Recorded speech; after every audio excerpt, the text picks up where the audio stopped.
welcome to part 1 of my OWLS vlog. I mean, I don't know how long it's going to be yet because I'm starting it now, but I'm assuming or planning to put it into 2 parts. So I am a bit late. It is the 14th of April, so we're already halfway through the readathon. And this is me starting the vlog, but it's okay, we're gonna go with it. So I have finished one of the books for my TBR. If you don't know what my TBR is, it was OWLS Saga, Final Empire, and then at the back here I've got Dr. Jekyll and Mr. Hyde. I don't have my glasses on so I can't read it, but something by Angela Carter, which is a book of fairy tales. I don't know what the exact title is called. But then we also have Middlemarch by Jane Austen and Six of Crows by Leigh Bardugo. That's the TBR. I'm halfway, no I'm not, I'm nowhere near halfway through. We're halfway through the readathon, but I'm not halfway through my books. So the book I have finished is OWLS Saga, and I mainly picked this because I had to read it for uni. It was very slow. It took me like 10 days to read this, so there we go. But I do talk about it more in my daily reading vlog that I did that I actually finished this on. Check that out if you actually want to know a bit more detail about what this is about. But it's an Icelandic saga, originally written in Old Norse in the 13th century, late 13th century.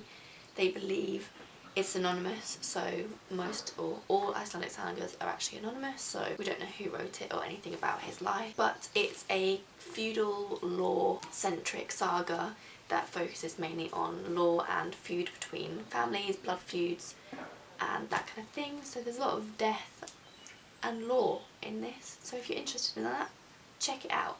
But I didn't vlog it because there wasn't really much to say as I was vlogging it. Most of what I did say in that other daily vlog was kind of all that I have to say, and what I just said there was a pretty good roundup of it. So because it was a uni read, I didn't think many people would be interested in me vlogging it, so I didn't. But I have done one book for the OWLS Readathon. So the second book that I wanted to do, and I did plan on starting this vlog a lot earlier, but I steamrolled through it, so I'm already halfway through, or just over halfway through this. And this is The Final Empire by Brandon Sanderson. So if you saw one of my vlogs I did a couple of weeks ago or 2 months ago, I read my first Brandon Sanderson, which was Elantris, for the Cosmere Along that Rachel Marie's doing on her channel. I'll link it down below for you to find. But I absolutely adored Elantris. It was a 5-star read. Amazing. Would recommend. And he's doing it again. Okay, I love the beginning a lot more than I'm liking the middle. The middle's slowing down slightly. Hopefully it'll pick up again, but it's not bad. It's fine. Some people did say with Elantris they found it quite slow. I never personally picked up on that. I thought it was okay and didn't really think of anything like that. This, it is slightly slow, but I think that's slightly Brandon Sanderson's style. Slightly just, you gotta kind of take it on the noggin. It will be fine. Just keep going. I'm pretty sure it'll be fine. This follows 2 characters, Vin and Kelsia. Do you ever read names in books and think you're pronouncing them, but actually you're not actually saying them because you don't know how to pronounce them, but it's in your head, so it's fine? Did that make any sense? I don't think so. But I do that all the time. I read books and I have no idea how to pronounce the name, but it's fine because I just recognise it on the page. And then when I go to talk about it in like videos, it's like Kelsey's. Anyway, that's just a little thought there for you. Kelsier. I think it's Kelsier or Kelsier. Kelsier. There we go. So those 2 characters are our main characters. Vin is a lot younger than Kelsier. She's 16. Kelsier, I'm assuming he's around 30, but we haven't been given a specific age. But he has kind of pulled Vin into his thieving criminal group to do the biggest thing in the whole world, and that is overtake the Lord Ruler, who is this evil person who has won. As the cover says, what if the Dark Lord won? So he's won. This Dark Lord has overruled this kind of country. He's got this massive empire. No one thinks that he can be taken over, but Kelsier is on a roll. He's going to do it. And he has involved Vin in this because he and Vin are both these kind of people called Mistborns, and they are ones that can use all the different types of magic that are available in this system. This magic system is incredible. It's based on the consumption of metals, and different metals give you different power. So pewter gives you strength, tin can make your senses stronger so you can see, hear, that kind of thing a lot more, but it also means you can feel more pain, etc. So each power has kind of a drawback. So there are 2 or 3, 4 kind of people or groups of people in this. You have the kind of aristocrat lords, and they are typically the people that become or have the potential to become Mistborns or Mistings. Mistborns are the ones that have all powers. They can use all of the metals. Mistings are ones that can only use one of these 8 metals. There's more kind of complicated. read the book and it'll be fine. I'm not doing a great explanation, but it'll be fine. But if a lording does kind of have a fling with a scar, which is a kind of lower, lesser person, that are kind of the slaves and the kind of bad jobs and that kind of thing, then a scar does have the potential to be a misting or a mistborn. So Finn and Kelsey are mistborns, and then there are other mistings that they group together to take over the Lord, and that's the kind of plan that they're going with. So I love this. I love the beginning because it really reminded me of Six of Crows when they're all coming together, and that kind of bonding friendship thing that died down a little bit in the middle, which I think is why I'm maybe not enjoying it as much. But there is a romance side to it that's kind of starting to pick up just a tiny bit. It's not very big, and I think it's used more for a character development purpose than a sake of having a romance in there. So don't be put off if you don't like romances, but I think if you do like romances, it would be good for you, if that makes sense. I'm enjoying that aspect of it. I hope that comes more as I go along. And yeah, I'm just loving it. Brandon Sanderson, he's just good. He's just good. My new favourite author, I think. I've ordered the second book in the series and one of his other books, so that should be coming at some point soon. Tomorrow, potentially. So I shall show you that when that arrives, but we shall see. But yeah, that's the book I'm reading at the moment. Just a quick update to tell you where I am.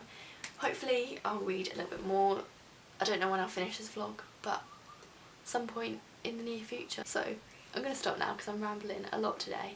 But yeah, I'll get back to you with an update soon. Okay, so please ignore the state that is me, but this just arrived. I'm so excited.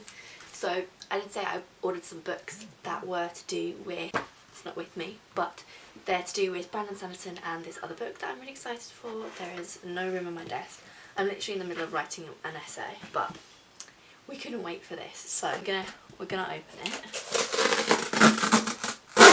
First one we've got is Warbreaker by Brandon Sanderson. So I started making a Amazon wish list just for kind of my own use and for family and stuff like that, if they ever, like when my birthday and Christmas is around. And on there I was going to put all the Brandon Sandersons that I wanted to get, but they didn't have Warbreaker in this edition. So I started freaking out. I was like, oh my god, what if I can't get it anymore? What if they don't sell it anymore? They didn't have it on Book Depository either, but they did have it on Waterstones. So because I'm a bit of an idiot and I freak out very easily, and I was worried that I would never get to it, or I never get to buy it in this edition, I bought it. So I'm very excited for this. I have a feeling it's a standalone, but I don't know. What I do know is that the magic system, oh, it's all, look at that, look at my pages. What I do know is that it is a magic system that's based on colours. I don't know how or what, but it is, which is really cool. So I like the kind of the colours on this. Which actually, so this is the Final Empire, so this is what I'm reading at the moment, and part of their magic system, as I said, is to do with metals, but one of the metals, for only the person using it, gives out this blue light, which is where the blue comes from. So little things make me happy on covers. I love a good cover, and you know, these now match. Oh my gosh, they're going to look so nice on my shelf. I wish I had a Landris with me, but that's at uni, so we can't make them all one, but oh my gosh, it looks so good. So yeah, I'm feeling very Brandon Sanderson at the moment, so probably will be getting to that very soon. And then the next book I've got, I know is Brandon Sanderson as well, because I got the next one in the series, because I know as soon as I'm going to finish Final Empire, I'm going to want to move on and get the second, this better be the second book in the series. Yeah, this is the second book in the series. Do you ever do that? I bought a third book or a fourth book in a series once because I thought it was the first, and then I was like, oh, whoops. So that was lucky. Here's The Well of Ascension by Brandon Sanderson. I don't know if I'm saying that right, but we're gonna roll with it. That's exciting. Look at them all together. They look good. I really like white covers. Like, I love how Throne of Glass looks on my bookshelf because they're all white. I just think it looks so good, and they just look all the same. I love it. Okay, so those books I'm excited for. But this book was one that, again, we're going to be vain here. I do want to read it. I've wanted to read it for ages since it came out, which was sometime early this year. I was worried that they were going to run out of the hardback, so I ordered it in the hardback because I think it looks nice in the hardback. So I did. And this is 1,000 Ships by Natalie Haynes.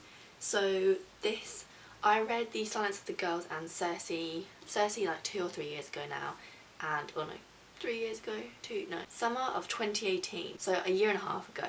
Bit dramatic saying it was 3 years ago, but a year and a half ago I read Circe, and then last year I read The Silence of the Girls and loved that. So I don't know which one I preferred. My mum preferred The Silence of the Girls, but that one was a lot harder to read, like not language wise but content wise. It was just much more like gritty, like the topics in it went far. So you have like rape, very big descriptions or like vivid descriptions of death and kind of rotting corpses, and it was just like a very accurate present representation of like what that time would have been like in the Trojan War. And I love Greek mythology and I'm really interested in that, so that was really interesting from the female perspective. And then this is kind of similar vibes. So I've never read Natalie Haynes before, but I saw this on a Frolic Through Fiction, but I saw this on a Frolic Through Fictions, oh why can't I say that? I saw this on a Frolic Through oh my god. I saw this on a Frolic Through Fiction channel. She reads a lot of Greek literature and she's kind of who I watch to kind of find out about that. So I was very interested in this. I've never read any of her other books, and this is a female perspective retelling of the Trojan War, but from the other side, I think, than Silence of the Girls was. But this is the story of the woman from the Trojan side. So in the middle of the night, Cerusa wakes to find her beloved Troy engulfed in flames. 10 seemingly endless years of brutal conflict between the Greeks and the Trojans are over, and the Greeks are victorious. Over the next few hours, the only life she will know will be turned to ash. The devastating consequence of the fall of Troy stretched from Mount Olympus to Mount Ida, from the citadel of Troy to the distant Greek islands and across the oceans and sky in between. These are the stories of the women embroiled in the legacy war and its terrible aftermath, as well as the feud and the fatal decisions that started it all. Powerfully told from an all-female perspective, 1,000 Ships gives voices to the women, girls and goddesses who for so long have been silent. So it sounds like it's from multiple points of views. It might be a short story collection of like different points of views, which would be quite cool. I'm excited. I'm excited. I hope you're excited too. But yeah, okay, so that's my little unboxing. I'll let you go now because I've rabbled a lot. I feel like I made no sense, but that's the vibe we're going for today. See you later.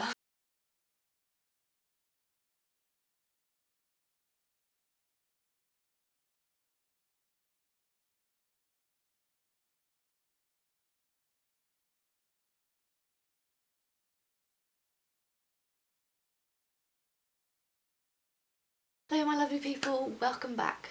I don't know why I'm saying welcome back. The reason, actually I do know why I'm saying welcome back. So the reason I'm saying welcome back is because I haven't vlogged for this vlog in a while. We took a little liaisons and I did the stay at home reading rush over the weekend, so that went from Thursday to Sunday. So I vlogged that instead, and obviously I was reading different books to the OWLS reading TBR that I had. So I haven't read for the OWLS in quite a while, and I haven't vlogged for this vlog in quite a while. So it feels like we're starting a whole new vlog, but we're not. I have no idea where I left off on the last clip, but we're just gonna go for it. I don't think I updated you before I started the reading rush vlog, so we're just gonna keep going. I just had some like probably way too much fun, but it was fun, taking photos for the Twitter outfit, but like book per outfit thing. So you dress up like a book, if that makes sense. So if you want to check that out, do, because that was fun. You should definitely do it if you haven't. It was like surprisingly difficult but really fun, so I would recommend doing it. But yeah, now I'm gonna sit down and finish this evening. Where is it? The Final Empire by Brandon Sanderson. So this is my second book for the OWLS Readathon, and I know what you're thinking. It's currently the 20th of March. We have 10 days to finish 3 books. 3 books. 9 days to finish it because this is the 4th book. We can do it, maybe. I want to at least finish all of them bar one and get majority of the way through the other one. So we can do it. I mean, I have a heck of a lot of uni work to get through, but it's fine. It's fine. Denial is key at this point, but we're going to power through. So I'm on 500 and I don't know because I just got rid of it. About 550 pages in, so I have about 70 or just 80 pages left of this. So we're gonna finish it today. It's quite late in the game, 7 o'clock now. I'm gonna make my dinner and then I'm gonna sit down and then I'm gonna read for the rest of the night, finish this bad boy, because obviously I took a long break. I took a 4-day break or so when reading this, which wasn't the best because it was literally just getting exciting when it all happened. If you've read this, you'll know the bit where Ellen and the thing happens. I don't know, I can't really say. Okay, don't want to give it away. Bit where Ellen and then the main character, no, I can't say it without giving it away. Okay, I can't tell you, but the bit around page 520 or so, I got to that bit and you know, that's a tense bit to get to. So it was sad that I had to stop reading then and carry on, but there was no way. It was like 2 in the morning.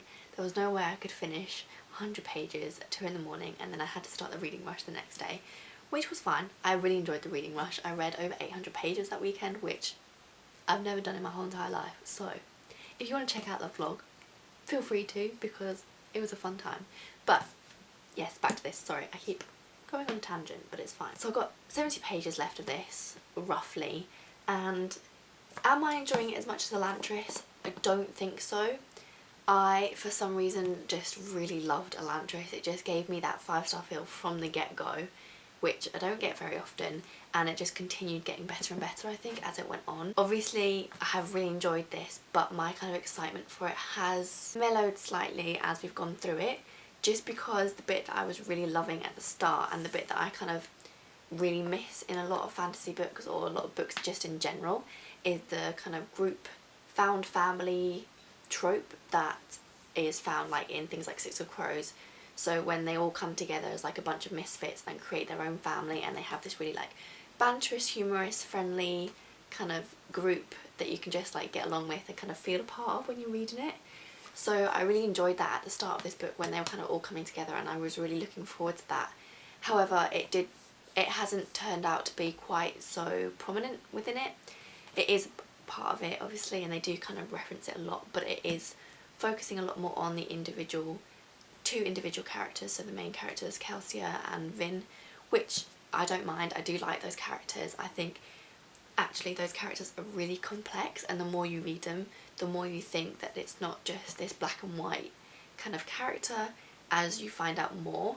So it's not just the kind of character development as in the person themselves changes as they go, which is obviously a big part of character development, but it's also the more you find out about them, the more you start questioning them and thinking, are they as good as they seem? Do they have kind of morally grey parts that you're not quite sure about? Which I really like. I've really enjoyed that aspect of it. So I think the character development of those two characters is really great, but that kind of comradeship thing that I was really looking forward to hasn't played as big a part in it as I would have liked. The romance in it as well, I haven't really felt anything for it. I didn't really get it. It was just perhaps not in it enough to be kind of warranted as something to be invested in. Obviously, I don't know how it's going to pan out, because I do think it will continue at least a little bit into the next pages, and I do know that it maybe continues into the next series or the next few books in the series. So we do have time to get more invested in the romance. Maybe we will. But yeah, those are just my thoughts at the moment. I can't wait to see how it ends. It kind of picked up momentum at page like 520, as I said, and now it's kind of slowed a little bit. So now I think it's going to pick up again before the end, and then we'll be finished book 2 of my OWLS TBR. So I better get started, and I'll catch up with you later.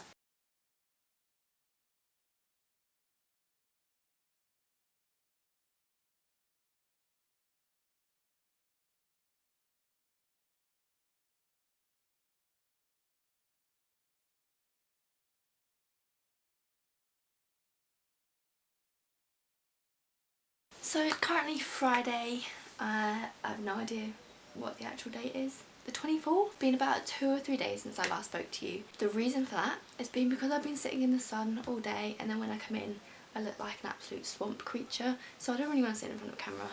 But I felt like it'd been too long since I've spoken to you, so we're gonna rock the swamp creature look today. I am currently on page 440 of Six of Crows, so I've been reading about 150 pages a day. That's been my goal. As I said, I'm a day behind because the first day I sat down to read this, I just wasn't in the mood to read that day, so I just didn't force myself to do anything, and I just watched YouTube instead, which was very fun. So I'm about 150 pages, as I said, behind my goal to finish all of my OWLS books before the end of the month, but we can get that back over the next few days. It'll be fine. And if I finish 150 days behind, I'm not going to be too caught up on that because that's still pretty good. Like, I was way behind, so it's fine. I was reading in my special edition version, but because I was in the sun, it started to like warp, and I was like, I did not want that to happen to my beautiful copy. So I stopped reading it. Like, all the back and front cover started to bend, so they were like sticking out like that on either side, and I was like, oh my gosh, I've ruined my book. So I like ran inside and I flattened it with as many heavy books that I can, and it's still a tiny bit warped, but like you can barely notice it, so I think I saved it. But yeah, I'm not going to read this in the sun, so I just picked up my paperback instead and I've been reading it from there. Starting reading this, what kind of struck me initially was how much I didn't remember. This, I would say, is one of my favourite books from memory. It does hold a very special place in my heart, and there was so much of it I didn't remember. Yeah, just like the first few chapters I read, I was just like, what? I don't remember that, I don't remember that aspect. And since I've read the first 2 books of the Grishaverse, which I hadn't read when I first read this, it's now made me more inclined to read it just because I have a little bit more context, and kind of, because I haven't read that 3rd book, the hints in this, I'm like, what?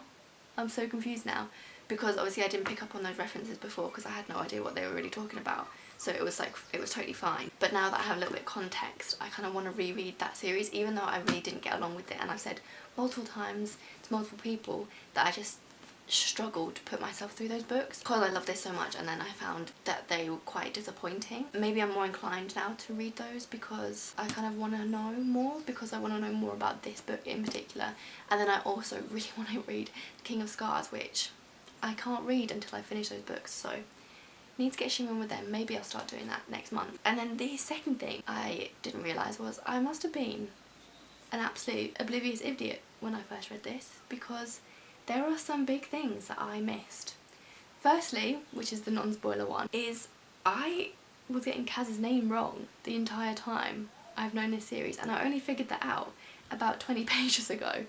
So they call him by his last name quite a lot in this book, and they call him by his full name quite a lot in this book, and in the fandom they call him by his full name quite a lot. And I must just be skim reading it or something, because I thought his name was Kaz Becker, but it's not. It's Brecker. It's got an R in it. Now that might not seem a lot. I might be making a big deal out of this. You might be thinking, who cares? But like, it was just mind blowing because he's Kaz Becker in my mind, and it's only a letter. He's only Kaz Brecker now, but it is completely different. Don't know, is that me overreacting? I think it is. But I just sat there for a good minute thinking, Kaz Brecker? I think Kaz Becker sounds better, but you know, we're not here to argue. So yeah, that just blew my mind a little bit.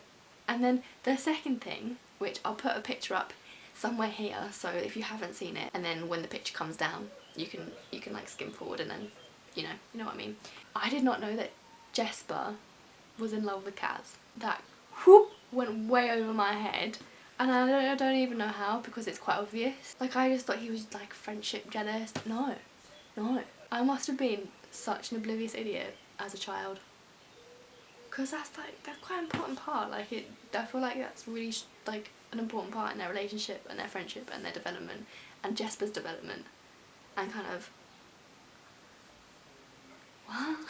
Yeah, that's I didn't pick up on that before when I read it first time.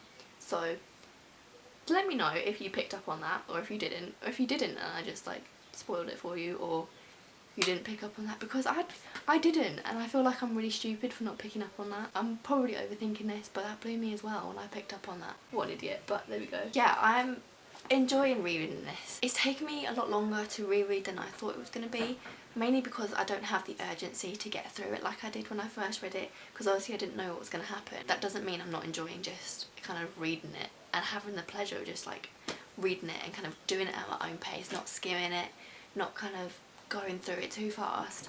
I'm just sitting in the sun for a few hours every day, reading away, getting sunburn in the most annoying places, and just living my reading life. So I am enjoying it. I'm glad that I'm rereading it. I don't think I'll reread Six of Crows just because I don't feel the need to, and I know what happens at the end of that and I don't want to reread that. So, you know, we're going to try and keep the crying to a minimum. So yeah, I have about 50 pages left, so my goal is to finish this today and then start on another one tomorrow. So I'll come back with you tomorrow and let you know what I've decided to pick up because I'm not sure yet. So it's Saturday morning, I've just woken up, I had a terrible night's sleep, so sorry if I'm a bit out of it.